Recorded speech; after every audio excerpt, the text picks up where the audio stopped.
And finally today, the second day of the year just so happens to also be the busiest day of the year for online dating signups.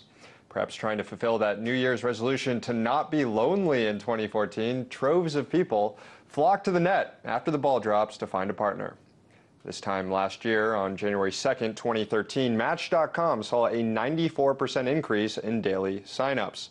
And just in time for the online dating surge, Zoosk has a study that can help you find the right match.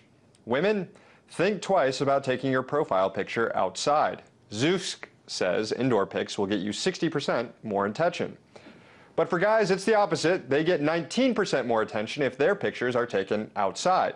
However, gentlemen, make sure that that outside picture is not a selfie. Selfies will get you 8% fewer messages. And get this, you might think posing with a furry little dog makes you more appealing. It doesn't. Both men and women see their popularity decrease by 53% if they pose with animals.